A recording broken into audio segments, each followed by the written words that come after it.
Please, I'm desperate, the woman in the designer blazer whispered, her perfectly manicured hands trembling as she cornered him near the restaurant's back entrance.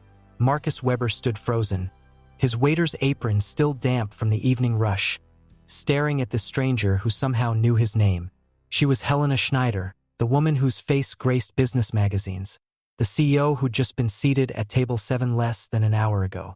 Now she was here, in the shadows between the kitchen and the parking lot, looking nothing like the composed executive who'd ordered the salmon. "You have a son. You're alone. You're perfect for this," she said, her voice cracking in a way that seemed impossible for someone of her stature. Perfect for what? Marcus instinctively checked his phone. His 10-year-old son Leo was waiting in the break room, probably halfway through his homework by now. They had a routine, a careful balance that kept their small world spinning, and this woman was about to shatter it. Helena took a step closer, and he could smell her expensive perfume mixing with the grease and garlic that clung to everything back here. "I need you to pretend to be my husband," she said, the words tumbling out in a rush. "1 week. That's all I'm asking. If you don't help me, I lose everything I've built, everything that matters." Marcus almost laughed because this had to be some kind of joke, some hidden camera situation that would end with everyone laughing at the poor waiter who actually believed it. But her eyes told a different story. They were filled with a fear so raw, so genuine, that it stopped his skepticism cold. "Mrs. Schneider, I think you're confusing me with someone else. I just brought you your dinner an hour ago," he said, trying to inject some sanity into this surreal moment.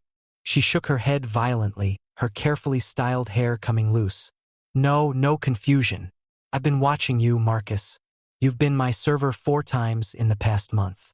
I've seen how you are with your son when you think no one's looking, how you talk to him through the kitchen window during your breaks, how he looks at you like you hung the moon. You're real. You're believable. That's what I need." The absurdity of it should have sent him walking away, but something in her desperation held him there, rooted to the grimy pavement. "Believable as what exactly?"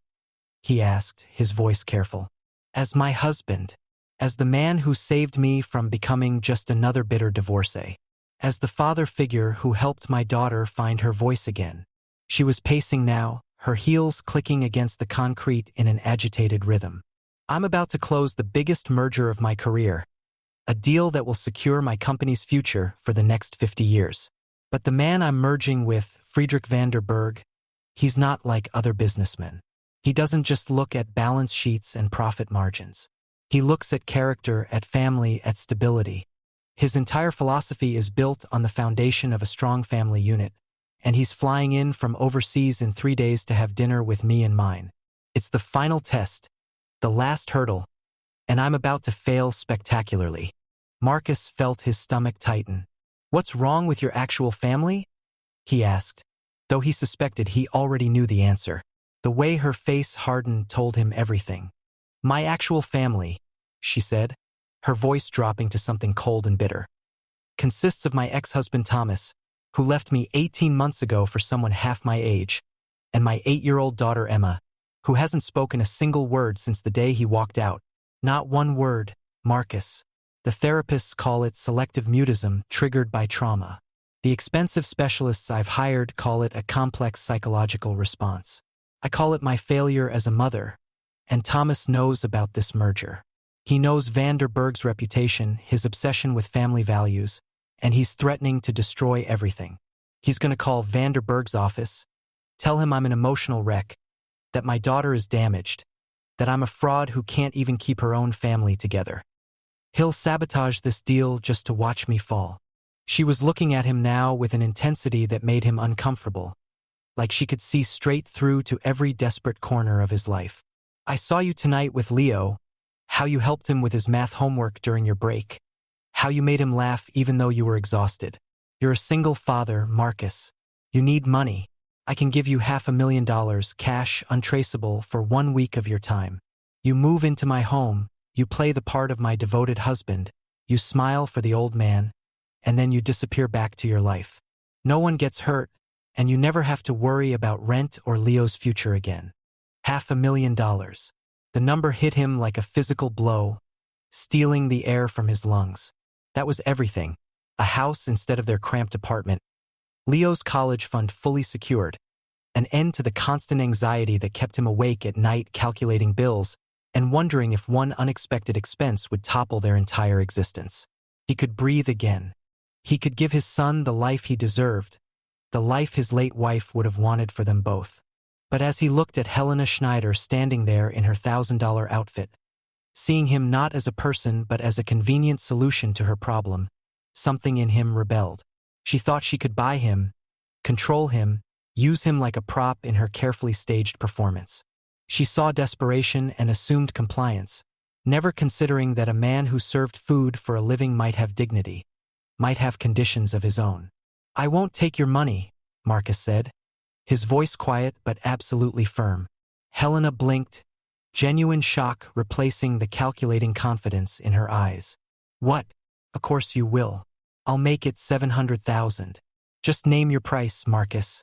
Everyone has a price." But she was wrong about that, at least about him, at least in this moment. "I don't want your money, Mrs. Schneider," he repeated, watching her certainty crumble. "Then what?" she demanded, frustration bleeding into her voice. "What could you possibly want?" Marcus took a breath, feeling the weight of what he was about to say, knowing it would change everything. "I'll do it. I'll be your fake husband for 1 week," he said, watching relief flood her features before he held up his hand. "But I have conditions, and they're non-negotiable. First, my son Leo comes with me. We're a package deal, and I won't abandon my child for a week to play house with yours. Second," and here he locked eyes with her, letting her see the steel beneath his exhaustion. "From the moment I walk through your door until Vanderberg leaves, everyone else leaves too. All your nannies, your therapists, your specialists, they're all gone. For this 1 week, I'm in charge of Emma. My way. No cameras, no interference, no second-guessing. You will trust me to do what your money hasn't been able to do, or this conversation ends right now." Helena stared at him like he'd just spoken in a language she didn't understand, her mouth opening and closing as she processed what he'd said. "That's insane," she finally managed, her voice rising with a mixture of disbelief and panic.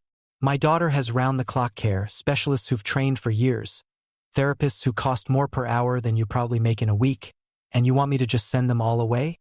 You want me to hand over my child to a complete stranger? A waiter who has absolutely no credentials, no training, no idea what he's dealing with."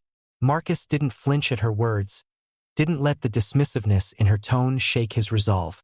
"Your daughter has the best care money can buy," he said, his voice steady and calm in a way that seemed to unsettle her even more. "And she still hasn't spoken in 18 months. So clearly the best money can buy isn't working, is it? Maybe what she needs isn't another specialist with a clipboard and a theory. Maybe she needs something your money can't purchase." Helena's hands clenched into fists at her sides, her perfectly manicured nails digging into her palms. "And what exactly do you think you can offer that they can't? What magical solution do you have that teams of professionals have missed?" Marcus looked past her for a moment, his gaze distant as memories he usually kept locked away threatened to surface. "I was a pediatric speech therapist," he said quietly, the words feeling strange on his tongue after so many years of not saying them out loud. "For 12 years, I specialized in childhood trauma, selective mutism, communication disorders triggered by psychological events. I ran one of the top clinics on the coast before I walked away from it all." The shock on Helena's face was absolute, her entire posture changing as this revelation rewrote everything she thought she knew about the man standing in front of her. "You're a therapist? Then why are you working as a waiter? Why are you serving tables when you could be helping children? That makes no sense, Marcus." He felt the familiar tightness in his chest, the ache that never really went away no matter how many years passed. "My wife Sarah died 4 years ago," he said, his voice rougher now, thick with a grief that time had dulled but never erased. "Cancer took her in 6 months, from diagnosis to funeral. Leo was 6 years old, barely understanding why his mother was suddenly gone, and I was supposed to help other families communicate when I couldn't even find words for my own pain. I couldn't look at those kids anymore without seeing my son's face, without feeling like a fraud who'd failed at the most important thing in his life. So I quit. I walked away from the clinic, from the career, from everything that reminded me of what I'd lost. And I started serving food because it's simple, because no one expects you to fix their lives when you're just bringing them dinner. Helena's anger had evaporated, replaced by something softer, something almost like understanding mixed with horror at her own assumptions. "I'm so sorry, Marcus. I had no idea. I just saw a waiter and assumed. I thought I could just buy what I needed without considering who you actually were." She wrapped her arms around herself, suddenly looking smaller despite her designer clothes and CEO authority. "But if you know what you're doing, if you really were that good at this, then why the conditions? Why send away the people who've been with Emma since this started?" Marcus stepped closer, lowering his voice so the conversation felt more intimate, more honest. "Because she doesn't need more strangers analyzing her, documenting her, treating her like a fascinating case study. She needs to feel safe enough to try again, to risk opening her mouth and letting sound come out. Every therapist, every specialist, every well-meaning professional is a reminder that she's broken, that she's a problem that needs fixing. For 1 week, I want her to just be a kid in a house with other kids. No pressure, no expectations, no one watching her every move waiting for progress reports." He paused, making sure she was really hearing him.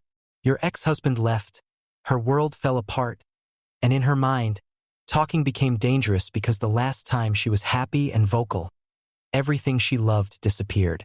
So she made a trade, silence in exchange for some semblance of control, some way to protect herself from more pain. If I'm going to help her, I need her to see that speaking won't destroy what little stability she has left. And I can't do that with an audience." The weight of his words hung in the air between them, and Helena looked like she was watching her carefully constructed plans crumble and reform into something she'd never anticipated. "You're asking me to trust you with the most important thing in my life," she said, her voice barely above a whisper. "To trust a man I met an hour ago, to let you into my home, into my daughter's world, and just hope that you know what you're doing." Marcus nodded slowly. "I am. And I know how insane that sounds, but you came to me, Helena. You cornered me behind a restaurant and begged me to save your company by pretending to be your husband. Nothing about this situation is sane or reasonable. But if you want me to do this, if you want any chance of your daughter speaking before Vanderberg shows up for his family dinner, then these are my terms. Take them or leave them. But decide now because my son is waiting for me and I've got a life to get back to." She looked at him for what felt like an eternity, her mind clearly racing through calculations and risks, weighing her desperation against her maternal instincts and probably finding both wanting. Finally, she pulled out her phone with shaking hands. "My driver is waiting out front," she said, her voice tight with a decision she wasn't sure about but couldn't avoid. "Get your son. We leave in 10 minutes. And Marcus, if you hurt her, if you make this worse, I will destroy you in ways you can't imagine." He met her gaze steadily, seeing the mama bear beneath the CEO exterior. "If I hurt her, you'll have every right to, but I won't. I couldn't live with myself if I did." He turned and walked back into the restaurant, his heart pounding as the reality of what he'd just agreed to crashed over him like a wave. The break room was exactly as he'd left it. Leo hunched over his math worksheet at the small folding table, his pencil moving in careful strokes as he worked through long division problems. The boy looked up when Marcus entered, his face breaking into that smile that still had the power to make everything else fade away. "Hey, Dad, I'm almost done with the homework. Then can we get pizza on the way home?"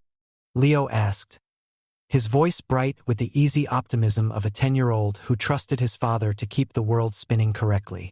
Marcus sat down across from him, trying to figure out how to explain what was about to happen, how to make this sound like an adventure instead of the insane gamble it actually was.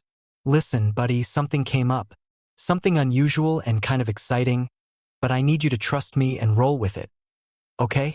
Leo's smile faded slightly, replaced by the cautious wariness of a kid who'd learned too young that life could change in an instant. "What kind of something? Are you in trouble?" Marcus reached across the table and ruffled his son's hair, that familiar gesture that usually made Leo laugh and complain about being treated like a little kid. No trouble, I promise. But we're gonna go stay with someone for a week. Help out with a situation that's kind of complicated. There's a girl your age who's going through some tough stuff, and I think we can help her. It'll be like a temporary adventure, staying in a really fancy place, and then we come home and everything goes back to normal. Leo studied his father's face with those unervingly perceptive eyes that sometimes made Marcus forget his son was only 10. Is this about the lady who was watching you during dinner service? The one in the expensive suit who kept staring at our table. Marcus shouldn't have been surprised that Leo had noticed. The kid was always aware of more than people gave him credit for. Yeah, it's about her. Her name is Mrs. Schneider, and she needs some help with her daughter.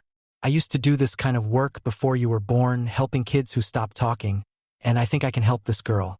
But it means we stay at their place for a week, be part of their family for a little while. Can you do that with me? Leo was quiet for a moment, his young mind working through the implications, probably sensing there was more to this story than his father was saying but trusting enough not to push. Will there be pizza there? He finally asked, and Marcus laughed despite everything. Despite the weight of what he'd agreed to and the uncertainty of what waited outside.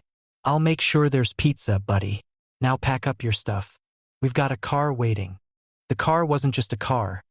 It was a statement of wealth so profound that Leo actually gasped when they stepped out of the restaurant and saw it waiting at the curb. The black luxury sedan gleamed under the streetlights, its chrome details catching the glow like liquid silver, and a driver in an actual uniform stood by the rear door as if this were perfectly normal, as if people like Marcus and Leo belonged in vehicles that cost more than most houses. Helena was already inside, her phone pressed to her ear, her voice a low murmur of business speak that didn't pause even as Marcus and Leo slid into the back seat. The interior smelled like leather and money, that indefinable scent of privilege that seemed to permeate everything Helena touched, and Leo's eyes were wide as saucers as he took in the ambient lighting, the screens embedded in the seats, the sheer impossible luxury of it all. Marcus put a hand on his son's shoulder, a silent reminder to stay calm, to not gawk too obviously, though he understood the impulse because he was fighting the same urge himself. The car pulled away from the restaurant with barely a whisper of sound, gliding through traffic like it existed in a different reality than the normal vehicles around them. And Helena finally ended her call with a sharp tap of her finger. She turned to look at them properly for the first time since they'd entered the car, her gaze moving from Marcus to Leo with an expression that was hard to read, something between assessment and uncertainty. You must be Leo, she said, her voice softer now, though still carrying that edge of authority that probably never fully left her. Your father has told me about you. I'm Helena Schneider, and I appreciate you being flexible about this unusual arrangement. Leo glanced at Marcus, clearly unsure how to respond to the strange, intense woman who spoke to him like he was an adult. Hi, Mrs. Schneider. Dad says we're going to help your daughter. Is she nice? The question was so perfectly, innocently childlike that Helena actually smiled, though it looked rusty, like an expression she didn't use often enough. She is nice, yes. Her name is Emma. She's 8 years old, and she's been going through a difficult time. She doesn't talk much right now, but I hope that will change. Your father seems to think he can help with that. She looked at Marcus then, and there was a question in her eyes, a desperate hope mixed with doubt. We'll be at my home in about 20 minutes. I should warn you, it's very different from what you're probably used to. I don't want you to feel uncomfortable. Marcus almost laughed at the understatement he knew was coming because people like Helena Schneider didn't live in homes. They lived in architectural statements, in spaces designed to intimidate and impress. The building they finally pulled up to confirmed every assumption Marcus had made and then exceeded them by orders of magnitude. It was one of those modern glass towers that seemed to scrape the sky, all sharp angles and reflective surfaces that caught the city lights and threw them back in dazzling patterns. The car descended into a private underground garage, past security gates that required codes and credentials, into a concrete vault that echoed with emptiness and wealth. They took a private elevator, just the four of them in a space lined with mirrors and soft lighting, and Leo pressed close to Marcus's side as they rose higher and higher, the numbers on the display climbing until they reached the top floor, the penthouse level where the elevator opened directly into Helena's home. The space that greeted them was breathtaking and terrifying in equal measure. a vast open-concept living area with floor-to-ceiling windows on every side, offering a 360-degree view of the city spread out below them like a blanket of stars. The floors were polished marble that looked like ice.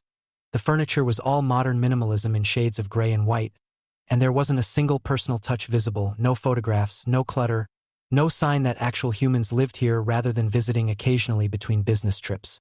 "Wow," Leo breathed, his voice echoing slightly in the cavernous space. "This is like a spaceship, Dad. Do you actually live here, Mrs. Schneider?"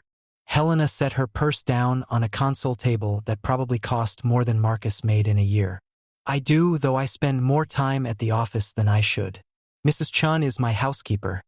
She'll be here in a moment to show you to your rooms. We have a guest suite that should be comfortable for you both." As if summoned, a woman appeared from a hallway Marcus hadn't noticed. Her gray uniform crisp and professional, her expression neutral but with eyes that missed nothing as they assessed the newcomers. "Mrs. Schneider, you're home early. And with guests, I see." Her tone was carefully blank, but Marcus could hear the questions beneath it, the confusion about why her employer had brought home a waiter and a child. "Mrs. Chun, this is Marcus Weber and his son Leo. They'll be staying with us for the week. I'm giving you and the rest of the staff paid leave starting immediately. I'll need privacy for this week, no exceptions." The housekeeper's mask slipped just slightly, genuine shock flickering across her features. "Ma'am, but what about Emma's care? The overnight nurse, the therapist appointments, the dietary requirements? Surely you'll need support with all of that." Helena's jaw tightened, and Marcus could see the doubt creeping back in, the urge to backtrack on their agreement and keep all her safety nets in place. "I'll handle it, Mrs. Chun. Please inform the others. You can all take the week off with full pay, and I'll contact you when I need you to return." The dismissal was clear, and Mrs. Chun had worked for Helena long enough to know when to stop pushing. She gave Marcus and Leo one last evaluating look, then nodded stiffly. "As you wish, ma'am. I'll pack my things and be gone within the hour. The refrigerator is fully stocked, and the emergency numbers are on the kitchen board." She disappeared down the hallway, leaving an uncomfortable silence in her wake. Helena stood there for a moment, looking lost in her own home, her confidence seeming to evaporate now that the reality of what she'd agreed to was settling in. Emma is down the hall in her room. She has her own space, decorated the way she wanted before everything changed.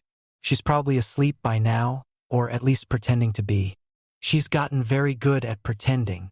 Marcus could hear the pain in her voice, the guilt and frustration of a mother who tried everything and watched it all fail. "Can I see her?" he asked gently. Not to wake her, just to get a sense of her space, understand her environment. Helena hesitated, then nodded, leading them down a wide hallway lined with more empty walls and perfect lighting. She pushed open a door, revealing a room that was startlingly different from the rest of the penthouse. This space had color, soft pinks and purples, stuffed animals arranged on shelves, a small desk covered in art supplies that looked like they hadn't been touched in months. And in the bed, barely visible under a mountain of blankets, was a small figure, completely still, facing the wall. Emma didn't move when they entered, didn't acknowledge their presence in any way, and the stillness was eerie, like she'd trained herself to become invisible. Marcus could see a worn stuffed rabbit clutched in her small hands, its gray fur matted from years of love and recent months of desperate comfort.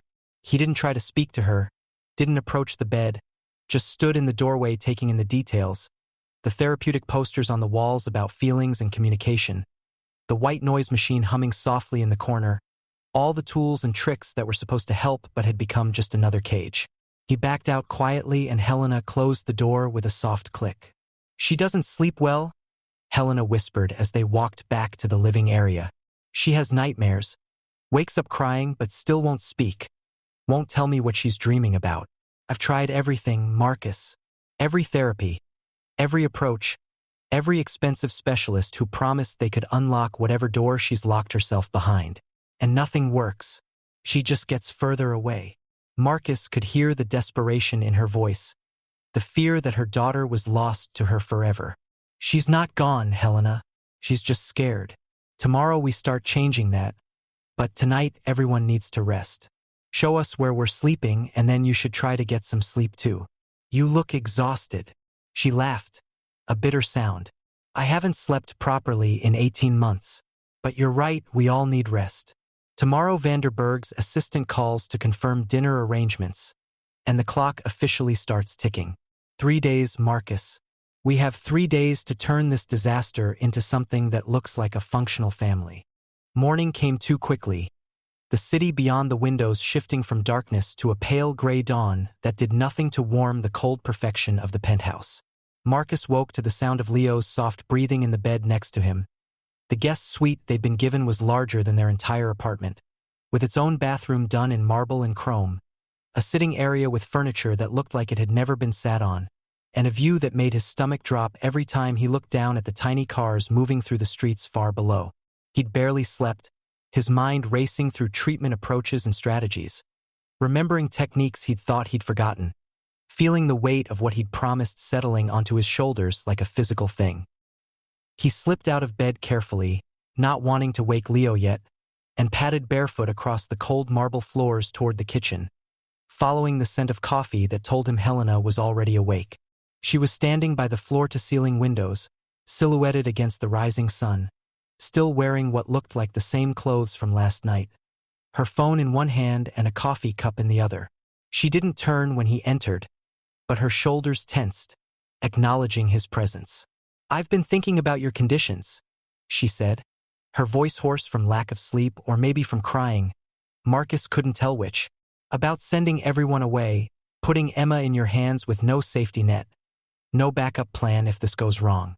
And I keep coming back to the same terrifying conclusion, that I have no choice but to trust you because everything else has failed and I'm out of options." Marcus moved to the elaborate coffee machine, studying its confusing array of buttons and displays before giving up and just pouring from the pot Helena had apparently already figured out. "Trust isn't about having no options," he said quietly. "It's about choosing to believe in something even when you have alternatives. You could still back out, send me home, keep your team of specialists, and face Vanderberg with whatever strategy you had before I showed up. You're choosing this because some part of you believes it might work." She finally turned to look at him, and he could see the shadows under her eyes, the way her perfectly styled exterior was starting to crack under the pressure. "You know what the worst part is? I've spent 18 months throwing money at this problem, hiring the best people, following every recommendation, and my daughter has only gotten quieter. Then you show up, a waiter who used to be a therapist, and in 30 seconds you see what I've been too blind or too stubborn to admit, that maybe all the professional help in the world isn't what she needs. Maybe she just needs to feel normal again, to be around people who don't treat her like a broken puzzle to solve." Before Marcus could respond, a small sound made them both turn. Emma was standing in the hallway entrance, a tiny figure in princess pajamas, her gray rabbit clutched to her chest, her dark eyes enormous in her pale face. She was staring at Marcus with an intensity that was unsettling, like she was trying to see through him, to determine if he was a threat or something else. Helena immediately moved toward her daughter, that reflexive parental motion, but Marcus held up a hand, stopping her. "Good morning, Emma," he said, his voice casual. Like finding a silent 8-year-old staring at you in a penthouse at dawn was the most normal thing in the world. "I'm Marcus, and I'm going to be staying here for a little while. I have a son named Leo who's still asleep, but you'll meet him soon. He's 10 and he likes video games and pizza, though probably not at the same time." Emma didn't react, didn't blink, just kept staring with those haunted eyes. Marcus didn't push, didn't try to get closer or demand a response. "I bet you're wondering why there's a stranger in your house. That's a fair question.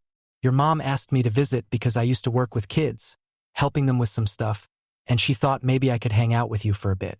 But here's the thing, Emma. I'm not here to fix you because you're not broken. I'm just here to be around. And if you want to ignore me completely for the next week, that's totally fine." He took a sip of his coffee, deliberately turning his attention away from her, looking out at the view instead. "That's a pretty cool rabbit you've got there. He looks like he's seen some adventures. Does he have a name?" The silence stretched out, thick and heavy, and Helena looked like she was about to intervene when Emma did something unexpected. She took 3 small steps into the kitchen, still clutching her rabbit, and pointed at the refrigerator. It was such a simple gesture, so ordinary, but Helena's sharp intake of breath suggested it was more than that. A request, a communication, something she hadn't seen in longer than she wanted to remember. "You're hungry," Marcus said, moving to the fridge and opening it to reveal shelves packed with food that looked untouched, organized with the precision of someone who never actually cooked. "Let's see what we've got here. Looks like someone went shopping but forgot that people actually eat food, not just display it." He started pulling out ingredients, eggs, milk, butter, setting them on the counter with a clatter that felt almost violent in the sterile quiet of the kitchen. "You know what's good for breakfast? Pancakes. Simple, messy, and if you make them right, they taste like happiness. Leo loves them, eats about 6 every time I make them. Think you could help me find a mixing bowl in this spaceship kitchen?" Emma watched him, her expression unreadable, but she didn't leave. She stayed there, a silent witness, as Marcus began opening cabinets, finding pots and pans that looked like they'd never been used, expensive cookware that was more decoration than tool. He kept up a steady stream of casual chatter, not directing it at Emma specifically, just filling the space with normal human noise, the kind of comfortable, meaningless talk that happened in real homes where people actually lived instead of just existing. Helena stood frozen by the windows, watching this scene unfold. This strange man making himself at home in her kitchen, talking to her silent daughter like everything was completely normal, and something in her chest felt tight and painful. "Mr. Marcus?" The small voice from the doorway made everyone freeze. Leo was standing there, his hair sticking up in all directions, wearing the oversized t-shirt he slept in, rubbing his eyes. "Are you making pancakes? Can I help?" "Sure can, buddy," Marcus said, gesturing him over. "We've got a helper already. This is Emma. She's the one I told you about. Emma, this is my son Leo. He's terrible at cracking eggs without getting shells in the bowl, so maybe you can supervise and make sure he doesn't ruin breakfast."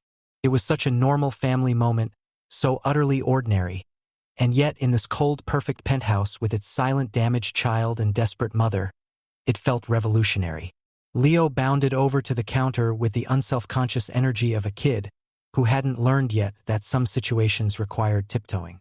"Hi, Emma. Your house is so cool. It's like living in the sky. Do you ever get scared you'll fall through the floor? Because I kind of did last night. The windows are everywhere and it's really high up." Emma's eyes shifted to Leo, studying him with that same intense focus, and for just a second, the corner of her mouth twitched. Not quite a smile, but something close, a ghost of amusement at this boy's fearless chatter. Marcus caught it, that tiny flicker of response, and felt hope bloom in his chest. This could work. It was going to be harder than anything he'd done before, messier and more complicated, but watching Emma take one small step closer to the counter where Leo was now badly cracking eggs and talking about his favorite video games, Marcus knew they had a chance. Helena saw it too. He could tell by the way her hand had moved to her mouth, covering whatever expression was fighting to break through her careful control. The kitchen filled with the smell of pancakes cooking, and somewhere in the middle of the chaos of Leo's enthusiastic but incompetent help and Marcus's patient redirection, Emma reached out one small finger and touched the mixing bowl, just a brief contact. But it was something, a tiny act of participation in the world she'd been hiding from for 18 months. The next 2 days passed in a strange rhythm that was both exhausting and oddly peaceful. A careful dance of patience and small victories that Marcus orchestrated with the skill of someone who'd once done this professionally but had forgotten how much it took out of him. Helena had retreated to her home office for most of the time, taking conference calls and managing the final details of the merger. But Marcus noticed she'd started leaving the door cracked open, positioned so she could see into the living room where he and the kids spent most of their time. She was watching, unable to help herself, witnessing something she'd never thought possible as her silent, withdrawn daughter began to inch back toward the world. Leo had become the unexpected catalyst, his unfiltered enthusiasm and complete lack of awareness that Emma was supposed to be different, breaking down walls that therapy and careful professional intervention had only reinforced. He talked constantly, a running commentary on everything from the weird way rich people organized their refrigerators to his theories about whether superheroes could actually exist if science was different, and he never seemed to notice or care that Emma never responded. He just accepted her silence as part of who she was, the same way he accepted that some kids liked sports and others didn't, and his acceptance gave her permission to just exist without the weight of expectation. On the second morning, Marcus had spread out a massive roll of butcher paper across the pristine marble floor, the kind of art project that would have horrified Helena's housekeeper if she'd still been around, and he'd set out paints in every color imaginable. "Okay, so here's the deal," he'd announced to Leo and Emma, who were both watching him with curious eyes. "We're going to make the world's biggest mural, but here's the catch: no brushes allowed. We're painting with our hands and feet only, and anyone who worries about making a mess is automatically disqualified." Leo had immediately kicked off his socks and plunged his feet into blue paint with a whoop of joy, leaving footprints across the white paper in chaotic patterns that made Marcus laugh. Emma had stood at the edge, her gray rabbit tucked under her arm, watching with an expression that was hard to read, somewhere between longing and terror. Marcus had deliberately not looked at her, not pushed, just dipped his own hands in red paint and added handprints to Leo's footprints, making up a story about a giant who was chasing a fleet-footed explorer across a magical landscape. 15 minutes later, Emma had sat down at the very edge of the paper, slowly removed her shoes, and dipped one toe into yellow paint. The touch had been so light it barely left a mark, but she'd done it again, pressing a little harder this time, creating a small perfect circle of sunshine yellow on the white expanse. Leo had immediately incorporated it into his story without missing a beat, declaring it a magical portal that the explorer needed to reach, and Emma had created another yellow circle, then another, a trail of stepping stones that led across the paper. She still hadn't made a sound, but her entire body had been alive with concentration, present in a way Helena said she hadn't seen since before Thomas left. By the afternoon of the second day, they'd progressed to building an elaborate blanket fort in the living room, draping Helena's expensive throws and cushions over furniture in a way that would have been unthinkable just days before. The fort had become a safe space, a dim cave in the middle of the bright open penthouse, and Emma had claimed a corner for herself and her rabbit, arranging pillows just so. Marcus had found an old guitar tucked away in a closet, covered in dust and clearly abandoned, and he'd spent an hour getting it back in tune while the kids played in the fort. When he'd started strumming simple chords, Leo had immediately begun singing, off-key but enthusiastic, working through every children's song he could remember. Emma had emerged from the fort slowly, drawn by the music, sitting just outside the entrance with her rabbit in her lap, and Marcus had watched her from the corner of his eye, seeing the way her lips moved silently, forming words she couldn't yet voice. That evening, after the kids were supposedly in bed, Helena had found Marcus sitting in the darkened living room, the city lights providing the only illumination, staring out at the view but clearly not seeing it. "She smiled today," Helena had said, her voice thick with emotion.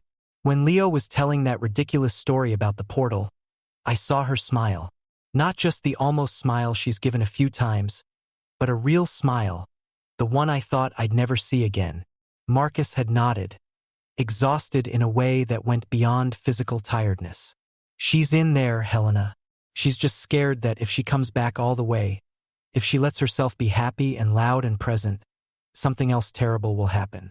She's protecting herself the only way an 8-year-old knows how, by making herself small and quiet and hopefully invisible to whatever forces took her father away." Helena had sat down on the couch across from him, and for the first time since this whole arrangement started, she'd looked less like a CEO and more like a terrified mother. "Do you think she'll speak before Vanderberg arrives tomorrow? I know that's a terrible thing to focus on, using my daughter's recovery as a prop for my business deal, but I can't help thinking about it. 3 days felt like forever when we started, but now it's tomorrow night and I don't know if we're going to pull this off." Marcus had wanted to reassure her, to promise that everything would work out perfectly, but he'd learned long ago that recovery wasn't linear and breakthroughs didn't happen on convenient schedules. "I don't know if she'll speak tomorrow, Helena.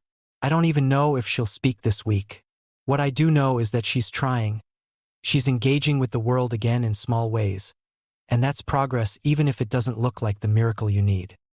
He'd paused, then added, "But here's what I can promise. If Vanderberg is half as perceptive as you say he is, He's going to see what I've seen these past 2 days. He's going to see a mother who's learning to let go of control, a daughter who's finding her way back, and a family that's genuine even if it's unconventional. That matters more than any script we could rehearse. Helena had looked at him for a long moment, something shifting in her expression. Something that looked almost like the beginning of trust, or maybe something deeper that neither of them was ready to name. Thank you, Marcus, for staying, for not giving up when she didn't immediately respond, for treating her like a person instead of a problem. I'd forgotten that's what she needed, what we both needed. The moment had stretched between them, charged with something neither wanted to examine too closely, before Helena had stood abruptly, retreating to the safety of her bedroom and leaving Marcus alone with his thoughts and his doubts about whether any of this was going to be enough when the real test came tomorrow. The day of Vanderberg's arrival felt different from the moment Marcus opened his eyes, the air in the penthouse heavy with anticipation and dread, like the whole building was holding its breath waiting for something to either shatter or crystallize into permanence. Helena had been up since before dawn. He could hear her pacing in her room, the muted sound of her voice as she rehearsed conversations that would never go the way she planned them. By the time he got Leo and himself dressed in the clothes Helena had quietly left outside their door, expensive casual wear that fit perfectly because she'd somehow figured out their sizes, the penthouse had been transformed. There were flowers everywhere now, arrangements that must have been delivered at some ungodly hour, white orchids and roses that softened the hard edges of the modern furniture. The dining table had been set with china that looked like it belonged in a museum, crystal glasses catching the morning light and throwing tiny rainbows across the walls. Mrs. Chun had returned just for the day. Helena had confessed over breakfast, because apparently even CEOs couldn't pull off a dinner party of this magnitude completely alone, and the housekeeper had given Marcus a look that suggested she knew exactly what kind of performance was about to unfold and didn't approve but would keep her opinions to herself.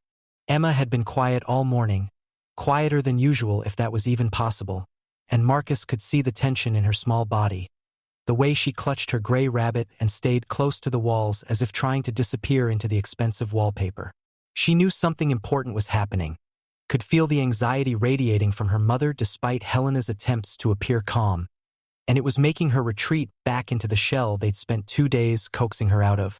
Leo, bless him, was completely oblivious to the undercurrents, excited about the fancy dinner and the important visitor, chattering about whether rich people from other countries ate the same food or if everything would be weird and fancy. "Remember what we talked about, buddy?" Marcus had said, kneeling down to Leo's level while Helena fussed with flower arrangements in the background. "You just be yourself, be polite, and if anyone asks you questions, just answer honestly. Don't try to be someone you're not. Okay?" Leo had nodded seriously, then grinned. "Should I tell him about the time you burned the pasta so bad the smoke alarm went off and we had to eat cereal for dinner?" Marcus had laughed despite his nerves. "Maybe we can skip that story, but yeah, something like that. Just be you." He'd glanced over at Emma, who was watching them from her position by the window, and he'd felt a pang of worry that all their progress was about to be undone by the pressure of this performance. The afternoon had crawled by with agonizing slowness, Helena disappearing to change clothes 3 times before settling on a deep blue dress that made her look softer somehow, more human. Her hair down in waves instead of the severe bun she usually wore. Marcus had put on the suit jacket she'd provided, feeling like an imposter in clothes that fit too well, like he was playing dress-up in someone else's life. At precisely 6:45, the private elevator had chimed its arrival, and they'd all frozen in their assigned positions, Helena by the entrance with Marcus beside her, Leo and Emma slightly behind them in a tableau that was supposed to look natural but felt as staged as a department store window display. The doors had opened to reveal Friedrich Vanderberg, and Marcus's first thought was that Helena had undersold him. The man wasn't just old-school wealthy.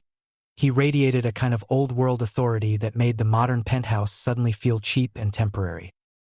He was in his 70s, impeccably dressed in a dark suit that probably cost more than Marcus's car, leaning on a carved wooden cane that looked like an antique, and his eyes were sharp and assessing, missing nothing as they swept over the assembled group. "Helena," he'd said, his accent thick but his English perfect, moving forward to take her hand. "It is a pleasure to finally see your home, to meet the family you have spoken of so carefully." There was something in the way he'd said carefully that made Marcus's stomach tighten. a suggestion that Vanderberg knew more than they'd anticipated. Helena had introduced them with a voice that only shook slightly, and when Vanderberg had turned his attention to Marcus, extending his hand, Marcus had felt like he was being x-rayed. Like this old man could see through every lie and deception to the waiter underneath the expensive suit. "Mr. Weber, Helena tells me you are responsible for her new foundation initiative, the Pediatric Speech Therapy Center. A noble cause, helping children find their voices." Vanderberg's grip had been surprisingly strong, his gaze never leaving Marcus's face. "I was fortunate to work in that field before circumstances changed," Marcus had replied, sticking as close to the truth as possible. "Children deserve to be heard, to have the tools to express themselves.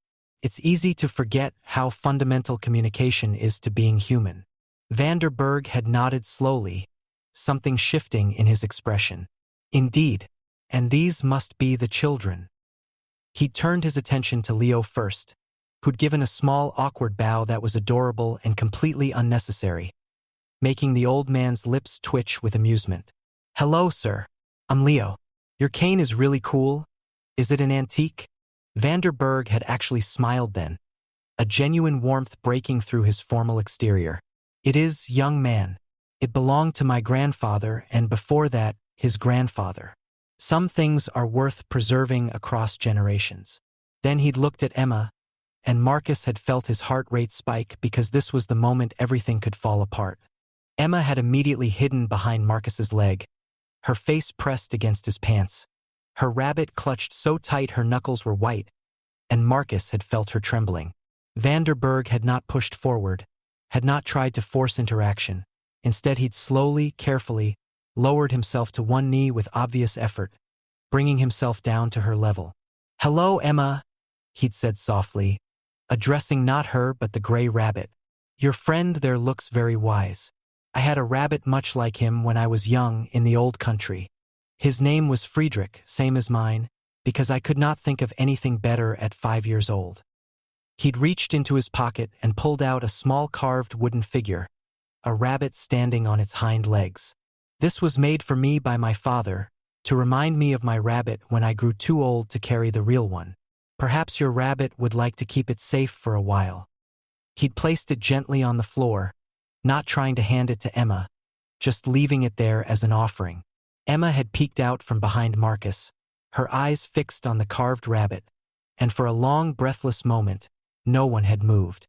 Then, slowly, Emma had reached out and picked up the wooden figure, holding it up to her gray rabbit as if showing him, and Vanderberg had smiled, pushing himself back to standing with a quiet grunt of effort. "Shall we have dinner?" he'd suggested, and they'd moved to the table, the tension not broken but transformed into something more bearable. Dinner had been a strange dance of conversation and silence, Vanderberg asking questions about the foundation, about Helena's vision for the merger, about family and values and the importance of legacy. Marcus had watched Helena navigate the questions with increasing confidence, and he'd realized something. She wasn't performing anymore. She was being honest, talking about what she'd learned in the past few days, about understanding that control wasn't the same as connection, that sometimes the best thing you could do for someone you loved was get out of their way and let them find their own path back. Leo had kept the mood light, asking Vanderberg questions about where he lived and what it was like to be in charge of a company, innocent questions that somehow made the old man open up, telling stories about his own grandchildren, about the importance of remembering where you came from even as you built toward the future.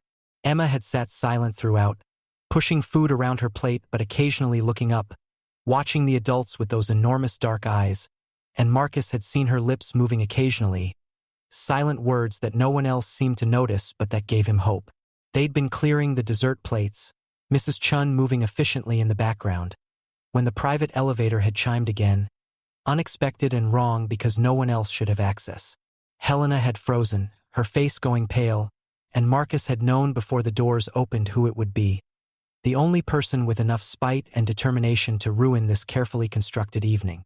Thomas had stepped out of the elevator, and he'd clearly been drinking, his tie loose, his expensive suit rumpled, his face flushed with alcohol and anger. "Well, isn't this cozy?" he'd announced loudly, his voice echoing in the open space. "The happy family dinner, The perfect little performance for the important visitor. Did she tell you, Vanderberg? Did Helena tell you that this is all a lie? That she hired this man, this waiter, to play her husband because her real husband left her and her broken daughter behind? The silence that followed had been absolute, and Marcus had watched Helena's entire world start to crumble. 18 months of work and desperation collapsing under the weight of Thomas's vindictive revelation. Vanderberg had stood slowly, his expression unreadable, and Thomas had smiled, victorious. He works at that restaurant downtown. Served me dinner last month and didn't even remember. She's been watching him like a stalker. Found herself a desperate single father who'd do anything for money. And now she's trying to pass him off as family. It's pathetic.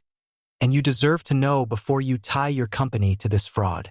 Thomas had turned his attention to Emma then, weaving slightly on his feet. And you, still playing the silent game? Still pretending you're too damaged to talk? Your mother did this to you, you know. She cared more about her company than her family. And that's why I left. That's why you're broken. The word broken had hung in the air like a curse, and Emma had been shaking, her entire body trembling as she stared at her father. This man who was supposed to protect her, but had only brought more pain. Marcus had started to move, to put himself between Thomas and Emma. But before he could, something extraordinary happened. Stop! The voice was small but clear, cutting through the tension like a knife, and everyone had frozen. Emma was standing on her chair, her gray rabbit clutched in one hand and Vanderberg's carved rabbit in the other, her face flushed with anger and tears streaming down her cheeks. Stop being mean to my mom. Her voice had cracked with emotion, months of silence breaking like a dam. You left us. You left and Mom cried every night and I stopped talking because I thought if I was quiet enough, if I didn't make any noise, maybe you'd come back and we could be happy again. She'd been sobbing now, the words tumbling out in a rush after 18 months of being trapped inside. But you don't want to come back. You just want to be mean, and I don't want you to be my daddy anymore. Marcus is nice to me, and Leo makes me laugh. And Mom is trying really hard even though she doesn't know how to make pancakes. The raw honesty of it, the pain and hope and anger all mixed together in a child's broken voice, had been devastating. Thomas had stood there, his triumph turning to ash, staring at his daughter who was finally speaking and using her new voice to reject him completely. Emma had turned away from him then, scrambling off the chair and running not to Helena but to Marcus, wrapping her arms around his waist and burying her face in his jacket, her sobs muffled against the expensive fabric. Marcus had knelt immediately, gathering her close, feeling her shake with the force of emotions that had been locked away for so long. You're okay, Emma. You're so brave. You're the bravest person I know, he'd murmured into her hair. And Leo had joined them, wrapping his arms around both Marcus and Emma in a fierce hug. Helena had been crying silently, her hands over her mouth, watching her daughter finally break and speak and choose something other than silence. Vanderberg had walked past Thomas without a word, moving to stand in front of Marcus and the children. Mr. Weber, he'd said, his voice carrying a weight of authority that silenced everything else. Or should I say, the man who was a waiter and is now something far more important. He'd looked at Helena. You lied to me about your circumstances, yes, but I have been in business for 50 years. And I have learned that the truth of a person reveals itself not in their words but in their actions. He gestured to the scene before him, Marcus on his knees holding a sobbing child who just found her voice, Leo fiercely protective of his new friend, Helena standing there with tears on her face and love in her eyes despite everything falling apart. This is a family, Vanderberg had said firmly. Perhaps not conventional, perhaps born of desperation and unusual circumstances. But I see more genuine love and care in this room right now than I have seen in 100 perfect dinner parties with perfect lies. The child speaks because she feels safe enough to break, and that is worth more than any rehearsed performance. He turned to Thomas then, and his voice had become cold. You will leave now, and you will not contact this family again.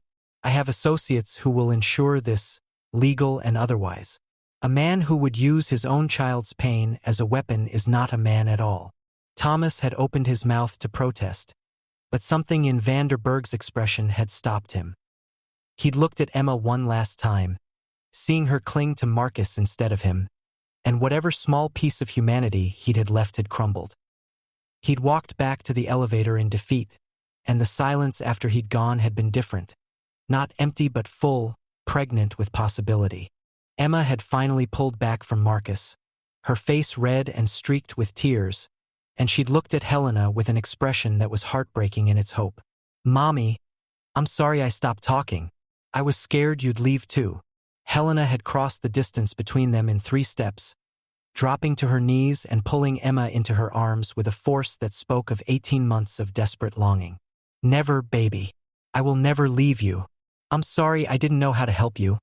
I'm sorry I let work become more important than being here with you. I'm so sorry." They'd clung to each other, mother and daughter, both crying, both finally able to express what they'd been too afraid to say. Vanderberg had turned to Marcus, who was still kneeling on the floor with Leo beside him. "The merger will proceed," he'd said quietly. "On one condition, your foundation, the pediatric center, it will be real and you will run it. I will match Helena's investment personally, and you will use your gift to help other children find their voices the way you helped Emma find hers. This is not a request." Marcus had stared at him, overwhelmed. "I'm a waiter, sir. I walked away from this work years ago." Vanderberg had smiled slightly. "You are a healer who forgot his purpose until desperation brought you back to it. Do not waste this second chance. Your son deserves to see you do the work you were meant to do, and other children deserve what you gave Emma, the gift of being seen and heard and valued." The old man had bowed slightly to Helena, who was still holding Emma. "Thank you for the most honest dinner I have attended in many years. Your family is beautiful in its imperfection. Treasure it." He'd walked to the elevator, pausing only to ruffle Leo's hair gently. "Take care of your new friend, young man. She will need allies like you." Then he'd been gone, leaving them in the aftermath of a crisis that had somehow transformed into a beginning. The weeks that followed had been complicated and messy, filled with lawyers and therapists and long conversations about what they were building and whether it could survive outside the pressure cooker of that one desperate week. Helena had taken a step back from her company, not abandoning it but learning to delegate, to trust others, to be present for Emma in ways she'd never managed before. Marcus had started the slow process of reclaiming his old career, meeting with Vanderberg's team, designing the foundation, remembering what it felt like to have purpose beyond just surviving. Leo and Emma had become inseparable, 2 kids who'd both lost something finding completeness in their unlikely friendship. And Marcus and Helena had started something neither quite knew how to name, moving carefully around each other, no longer employer and employee, not quite partners but something that was growing in the spaces between their complicated lives. 3 months later, Marcus stood in the small apartment he still technically lived in, packing boxes because it was time to admit that the temporary arrangement had become permanent, that the life he'd accidentally fallen into was the one he was choosing to keep. Helena was sitting on his threadbare couch, Emma and Leo building a blanket fort in the corner exactly like they had that first time in the penthouse, their laughter filling the small space with warmth. "You know," Helena said, watching him pack, "Vanderberg told me something after the merger went through. He said he'd known from the moment he met us that something was off, that no real family is as carefully rehearsed as we were trying to be. But he also said that by the end of that dinner, before Thomas even showed up, we'd stopped performing and started being real. That's what convinced him. Not the lie, but what we became when the lie started falling apart." Marcus had sat down beside her, their shoulders touching in the small space. "Do you regret it? Any of it?" She'd been quiet for a moment, then smiled. "I regret that it took desperation to wake me up, to show me what actually matters. But I don't regret finding you, finding this messy, complicated, beautiful thing we're building together." She'd taken his hand, their fingers intertwining naturally. "The foundation opens next month. Emma is talking so much I sometimes miss the silence, and I'm learning how to be a mother instead of a CEO. It's terrifying and wonderful, and I wouldn't change any of it." From the fort, Emma's voice had called out, bright and clear and perfect. "Mom, Marcus, come see what we built. It has a secret room and everything." Marcus had looked at Helena, at this woman who'd cornered him behind a restaurant and accidentally given him back his purpose. And he'd realized something. They'd both been broken in different ways, both hiding behind different kinds of silence, and somehow in pretending to be a family, they'd created one that was real. "Come on," he'd said, standing and pulling her up with him. "Let's go see this fort. I bet Leo's engineering is questionable at best." They'd crawled into the dim space where their children waited, and as the four of them huddled together under draped blankets in his tiny apartment, Marcus had felt something he'd thought he'd lost forever when Sarah died. The sense of being exactly where he was supposed to be, with exactly the people he was meant to love. Sometimes the most broken things, when put together wrong, create something more beautiful than anything that was carefully planned. And looking at his strange, imperfect, utterly perfect family, Marcus knew they'd found something worth keeping, something worth fighting for, something that had started with a desperate lie and ended with a truth none of them could have imagined.